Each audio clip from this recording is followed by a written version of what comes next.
Vamos desvendar isso. Existe uma ideia muito comum, sabe? De que a veneração à Virgem Maria, com, tipo, todos aqueles títulos complexos, catedrais gigantescas, dogmas super elaborados, é uma invenção puramente medieval. Uhum. É o que muita gente pensa. Exato. Como se, imagina só, um grupo de líderes religiosos tivesse se trancado numa sala suntuosa lá no século XII, desenhado o projeto inteiro numa prancheta e dito pro povo, tipo, a partir de hoje as regras são estas. Uma visão bem corporativa da religião, né? Muito. Mas e se eu dissesse que esse império de dogmas, na verdade, não foi criado de cima para baixo? E se ele tivesse nascido do suor, das dores e das esperanças de pessoas comuns cantando em volta de fogueiras no primeiro século? Olha, essa é a grande inversão de expectativa que pauta a nossa exploração de hoje. Nós vamos analisar a evolução histórica, social e até psicológica do que a tradição cristã chama de culto a Maria. Uma jornada em tanta. Sim. E é fundamental esclarecer logo de início o nosso foco aqui não é debater teologia para provar quem está certo ou errado do ponto de vista dogmático, sabe? Com certeza, não é um debate religioso. Exatamente. O objetivo dessa nossa imersão analítica profunda é entender, tipo, os mecanismos de uma das engrenagens culturais e espirituais mais poderosas do Ocidente. Como é que uma figura feminina numa sociedade patriarcal antiga se tornou a ponte entre a devoção popular de camponeses e as teses de psicanalistas modernos? É monumental.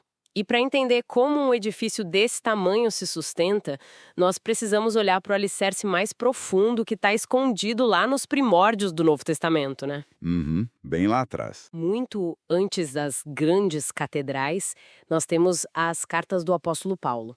E tem uma passagem muito específica na carta aos Gálatas, no capítulo 4, versículo 4, que diz simplesmente o seguinte: Deus enviou o seu filho, nascido de mulher. Nascido de mulher? Isso.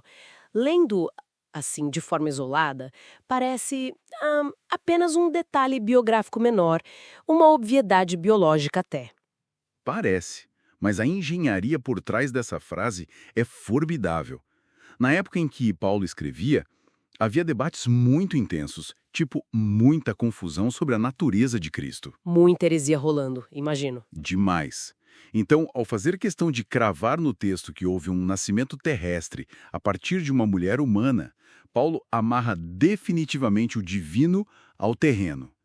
Ele liga de forma indissociável a cristologia, que é o estudo da figura do Cristo, à mariologia. Peraí, então sem esse elo humano, A encarnação não se sustenta, que é o conceito central de todo o cristianismo, né? Sem isso, a lógica falha no mundo físico. A importância dessa figura feminina não flutua num vácuo místico. Ela atua como a âncora histórica da narrativa. nossa, É. Se a gente pensar em termos de tecnologia hoje em dia, é como se essa pequena frase de Paulo fosse a primeira linha de um código-fonte, adoro essa analogia. né? O programador digita tipo nascido de mulher no primeiro século, e essa única linha de código vai ser compilada, revisada, expandida ao longo de milênios até rodar um sistema operacional global de teologia dogmática. É exatamente isso. Mas o código não para por aí, claro. Não, de jeito nenhum. Quando avançamos um pouco mais no tempo e entramos no Evangelho de Lucas, a estrutura ganha contornos muito mais densos, especialmente por causa de um cântico famoso chamado Magnificat. O Magnifica é o ponto de virada na caracterização dessa figura. Pensa bem, se a igreja das primeiras décadas tivesse qualquer intenção de suprimir a importância do feminino, ou se fosse hostil a uma liderança espiritual materna, Eles teriam apagado isso do texto. com certeza absoluta, esse cântico jamais teria sobrevivido à peneira do cânon bíblico. Teria sido cortado. No entanto, ele não apenas foi mantido, como apresenta um perfil quase completo de um culto em estágio embrionário. Já estava tudo lá. Tudo. O texto traz múltiplas dimensões vitais à mulher cheia de graça, a virgem, a serva obediente, a mãe das dores. É um mapa psicológico e espiritual muito denso na origem. E é aqui que a coisa fica realmente interessante. Porque Quando as pessoas imaginam o Magnificat, a cena clássica que vem à mente é tipo monges entoando versos em latim num mosteiro europeu silencioso, sabe? Algo muito etéreo, distante da realidade nua e crua. Aquela coisa contemplativa, intocável. Isso. Só que, ao longo do tempo, esse exato mesmo texto encontrou um terreno extremamente fértil e inflamável na América Latina contemporânea, se tornando o que muitos chamam de a Carta Magna da Teologia da Libertação. É uma transição brutal, né? Sim. Como é que um cântico antigo vira um manifesto social na era moderna? Bom, a mecânica dessa transformação é puramente prática e existencial. No cântico, a figura de Maria reconhece a sua condição de alguém que foi libertada da opressão pelas mãos do divino. Ela é a personificação dos pobres de Yahvé. Agora imagina como isso reverbera, quando populações marginalizadas que sofrem sob regimes ditatoriais ou pobreza extrema na América Latina leem esse texto. Elas não estão engajadas no exercício teórico de teologia sistemática, sabe? Não é um estudo acadêmico para eles. Obrigado. Elas leem a história de uma mulher pobre da periferia de um império esmagador, que afirma que os poderosos serão derrubados de seus tronos e os humildes serão exaltados. A identificação é imediata. É visceral. Não é uma rainha distante usando, sei lá, uma coroa de ouro e diamantes inalcançáveis. É alguém da própria comunidade. Com as mesmas roupas puídas. Isso, e as mesmas dores, garantindo que a justiça social não é apenas uma esperança política, mas uma promessa sagrada. É uma ferramenta de resistência fortíssima. Mas sabe o que é mais chocante sobre esse cântico de Lucas? O quê? É descobrir de onde ele realmente veio. Ah, sim. Se conectarmos isso ao contexto maior, descobrimos a prova definitiva de que a prática popular atropela a teoria oficial. Conta mais sobre isso. Historiadores e teólogos modernos apontam que Lucas não inventou o Magnificat do zero quando se sentou à mesa para redigir o Evangelho. Esse cântico era, na realidade, um hino litúrgico pré-existente das primeiras comunidades cristãs. Ou seja, antes de ser tinta no pergaminho sagrado, já era som no ar. Exato. O povo já cantava. Que incrível. O cântico entrou na corrente sanguínea da experiência da comunidade muito antes de entrar no livro oficial da instituição. Isso estabelece a grande regra de ouro que vai ditar os próximos 2000 anos dessa história. Que é a base precedendo o topo, né? Isso. A liturgia cantada, a dor compartilhada e a experiência emocional da base vem sempre antes do texto oficial, do dogma e da lei escrita do topo. Então, se a experiência orgânica do povo cantando um hino foi o gatilho inicial, como é que essa devoção popular livre acabou virando aquele conjunto de dogmas institucionais super rígidos que a gente vê hoje? É uma tensão constante. Porque pensa bem como a língua funciona, tipo na nossa sociedade. O dicionário oficial da língua portuguesa não inventa gíria numa sala de reunião para depois mandar os adolescentes usarem na rua. De jeito nenhum. A rua cria a gíria. Exato. São os jovens que inventam a gíria, repetem até a exaustão e 10 anos depois os linguistas engravatados são obrigados a incluir a palavra no dicionário porque ela já domina o país inteiro. Parece que foi exatamente isso que aconteceu com as regras da igreja. É a analogia perfeita para explicar um conceito formidável chamado sensus fidelium. O sentido dos fiéis. Isso, o sentido da fé dos fiéis. O que é fascinante aqui é essa dinâmica constante e tensa entre a fé erudita, que seria a dos teólogos e bispos. Exato, os intelectuais com seus livros em grego e latim, e de outro lado, a fé popular, que é a intuição coletiva da massa de pessoas comuns. E na história dessa doutrina, a força motriz foi quase sempre a fé popular. É o povo puxando o vagão. Houve uma longuíssima fase de fé implícita. Durante séculos, as pessoas simplesmente viviam essa devoção. Pintavam ícones, esculpiam imagens, choravam pedindo intercessão, sem precisar de uma regra escrita dizendo que podiam fazer isso. E há registros impressionantes disso, né? Eu li que no Egito encontraram um papiro do século III com aquela oração a vossa proteção recorremos, a subtum presidium. Uma das mais antigas. Pois é. Centenas de anos antes dos líderes religiosos se reunirem para bater o martelo sobre qualquer regra oficial, um cristão anônimo no meio do Egito já estava recorrendo à proteção materna de Maria num pedaço de papiro. A fé viva acontecendo na prática. Mas espera aí. Se o povo já estava tão convicto, por que a instituição demorou tanto tempo para oficializar essas crenças? Porque quando a gente olha para a linha do tempo dos dogmas, os intervalos são absurdos. São enormes mesmo. O atrito entre a vivência livre e a necessidade de controle teológico causa isso.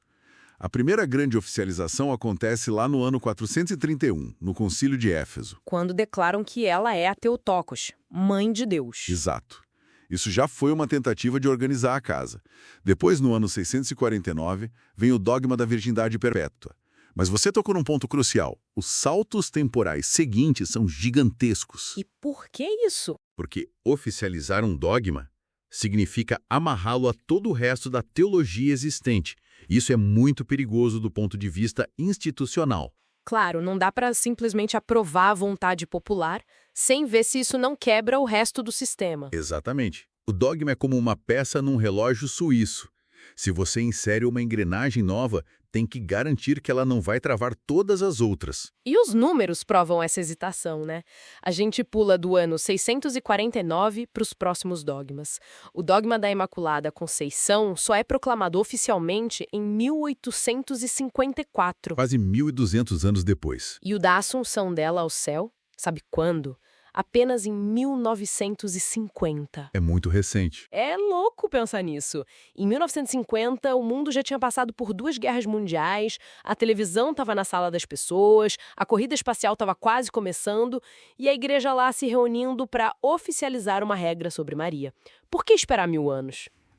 A demora ocorre porque a fé erudita estava travando batalhas internas muito complexas. Pegando o caso da Imaculada Conceição, por exemplo, o povo já celebrava festas para isso lá na Idade Média. Já era tradição nas ruas. Sim, mas teólogos de peso debatendo nos bastidores não conseguiam chegar a um acordo sobre como explicar que alguém nasceu sem o pecado original, sem que isso diminuísse a necessidade da salvação universal trazida por Cristo. Ah, entendi. Tinha um conflito lógico aí. Exato. Foram necessários séculos de ginástica teológica e evolução filosófica para criar uma formulação à prova de falhas. Uma que permitisse oficializar o que o camponês lá na aldeia já acreditava e cantava havia 500 anos. O povo puxa a corda e a instituição vai sendo arrastada, meio relutante. Arrastada e muito cautelosa. Mas esse arrastar sofreu um choque brutal de realidade em algum momento. Porque, por muitos séculos, a igreja foi a dona absoluta da narrativa no Ocidente. Só que aí a humanidade entra na era da modernidade. O jogo muda completamente. O iluminismo explode, a revolução científica muda os paradigmas e o racionalismo toma conta.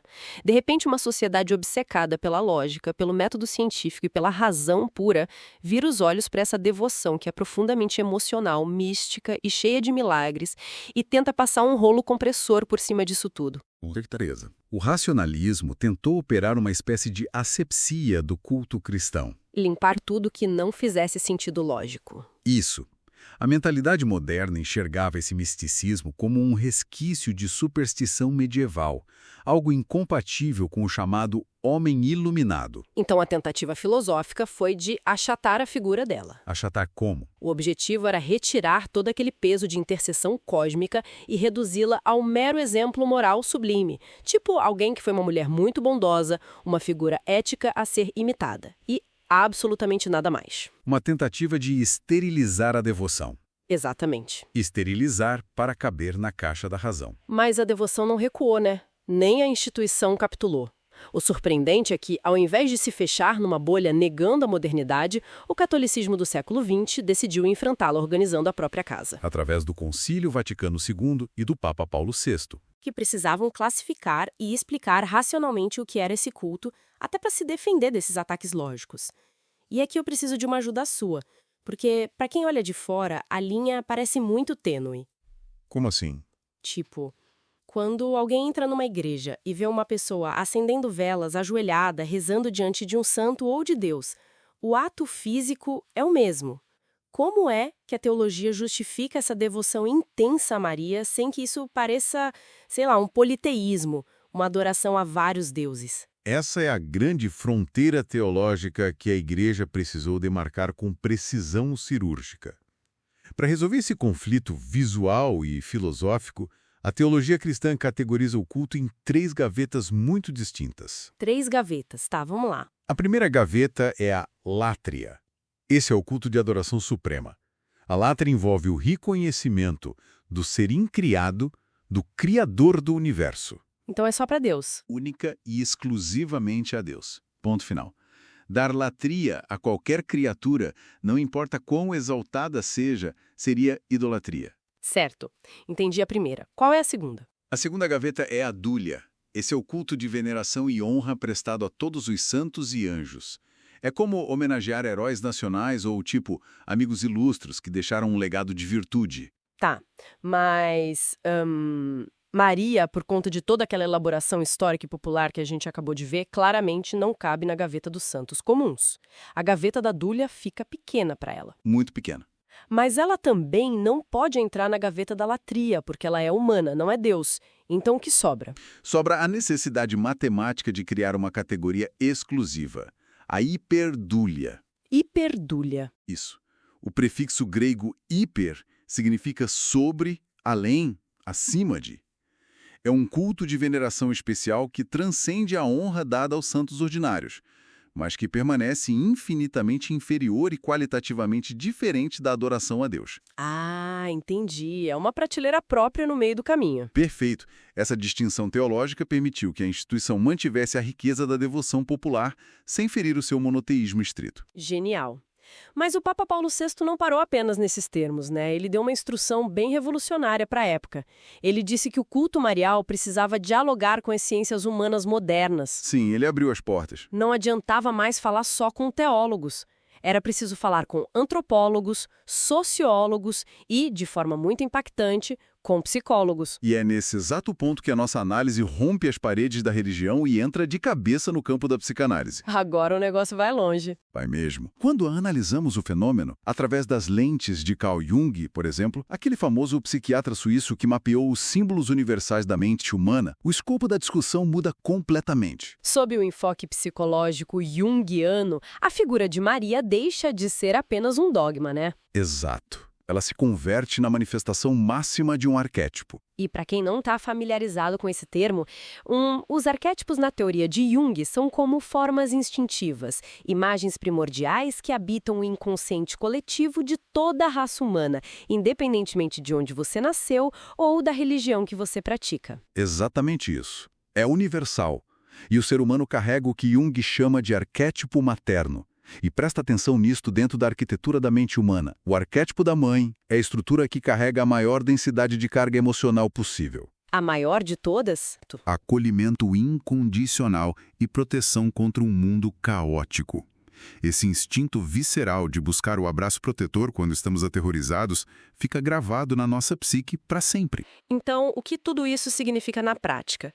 Significa que quando uma pessoa comum entra num desespero profundo, seja pela doença de um filho ou por uma crise devastadora, aquele grito de "Valei-me Nossa Senhora" que escapa da garganta não é o resultado da leitura de um manual de dogmas sobre a hiperdúlia. De forma alguma. É uma resposta psíquica, profunda, né? É o inconsciente humano buscando o arquétipo materno, o feminino totalmente redimido e poderoso, capaz de interceder e proteger quando a lógica fria do mundo falha. Perfeito. Isso levanta uma questão importante que atua como um grande alerta para qualquer instituição milenar. Qual alerta? Existe uma tensão permanente entre o que podemos chamar de dogma nocional... Nocional? De noção? Isso. A noção pura, o conceito intelectual, a regra jurídica rigorosa. E do outro lado, o dogma vivencial, que é essa experiência arquetípica, emocional e visceral que pulsa nas comunidades. Entendi o contraste. O perigo é que, quando as instituições se tornam obcecadas pela preservação técnica do dogma nocional e esquecem a raiz vivencial que lhe deu origem, elas entram em colapso. Nossa, isso me traz uma imagem muito nítida à cabeça. Pensa assim, imagina que toda essa experiência emocional coletiva, esse arquétipo instintivo pulsando nas pessoas, é como uma fogueira enorme e intensa nos aquecendo no meio de uma noite brutal de inverno. Nós estamos lá, vivos, sentindo o calor. A teologia dogmática e institucional seria como alguém que tirou uma fotografia muito precisa dessa fogueira e moldurou com vidro e pendurou na parede para as gerações futuras saberem exatamente o formato das chamas. Uma tentativa de capturar o fogo. Sim. Só que o perigo gigantesco é quando a instituição e as pessoas passam a idolatrar a fotografia na parede. Você olha para o quadro, sabe apontar onde está a chama, sabe a regra química da combustão, mas você não sente mais calor nenhum. Nossa, exato. O dogma vivencial era o fogo real. O dogma nocional, se desconectado do povo, é só uma foto fria numa moldura. Essa metáfora captura a essência de todo o nosso debate hoje. Se a formulação religiosa perde o contato com a vitalidade do símbolo, se ela não dialoga mais com o inconsciente humano e com as dores contemporâneas como a gente viu lá na teologia da libertação, o sistema simplesmente estagna. Vira um museu. Vira uma peça de museu impecável, porém inútil para a sobrevivência espiritual da humanidade. A grande força dessa tradição específica foi, na maior parte do tempo, permitir que a fogueira continuasse queimando na base, Forçando os intelectuais lá no topo a reajustarem constantemente as suas lentes. Exatamente. O fogo de baixo derrete a rigidez de cima. Que raio-x profundo nós fizemos aqui hoje sobre a anatomia de uma crença. Foi intenso. Muito. Nós começamos inspecionando aquele pequeno tijolo inicial escondido nas entrelinhas de uma carta de Paulo, que foi o código-fonte da humanidade divina. Passamos pelo Evangelho de Lucas. Sim, e vimos como um cântico antigo entoado pelos cristãos primitivos viajou pelos séculos para se tornar um escudo de justiça social contra a opressão para os camponeses latino-americanos modernos. Desvendamos os bastidores do desenvolvimento doutrinário, né? Entendendo o imenso atrito de milênios entre as massas que forçam a criação das regras através da sua fé viva e a burocracia dos concílios, que tenta conter esse transbordamento dentro de fórmulas precisas. E fomos do iluminismo até o divã da psicologia moderna, compreendendo que, por baixo daquelas pesadas camadas de teologia em grego e latim, o que sustenta essa veneração monumental é o instinto humano mais básico e poderoso de todos. A busca arquetípica pela proteção incondicional de uma mãe frente à crueza e ao caos da existência. É fascinante. A lição clara para quem nos escuta é constatar que os pilares, aparentemente inabaláveis da nossa cultura, não cairão prontos do céu. Eles foram sedimentados de baixo para cima, cimentados pelas necessidades emocionais da massa. E reconhecer esse padrão histórico nos obriga a olhar não apenas para o passado, mas para o espelho do nosso próprio presente, sabe? O mecanismo humano não parou de funcionar, ele continua operando exatamente agora. E é com essa lente que nós encerramos a jornada de hoje, deixando no ar uma provocação para quem está nos acompanhando refletir. Se uma experiência instintiva, cantada por comunidades marginalizadas em volta de fogueiras, precisou de séculos de pressão popular contínua para obrigar os intelectuais de uma instituição gigante a codificarem aquilo em leis e dogmas absolutos... O que mais está borbulhando sobre os nossos pés hoje? Exatamente. Quais são as profundas dores, os anseios coletivos e as experiências implícitas que a nossa sociedade global conectada está vivendo agora, de forma orgânica e até caótica, e que os grandes acadêmicos e líderes das gerações futuras daqui a 500 ou 1000 anos acabarão codificando e impondo como os seus próprios dogmas sociais inquestionáveis? É uma pergunta de explodir a cabeça. Fica aí o pensamento. Pensem nisso na próxima vez que olharem para qualquer fotografia perfeitamente moldurada, pendurada na parede da história. Continuem questionando as origens invisíveis de tudo ao seu redor. E até a nossa próxima exploração.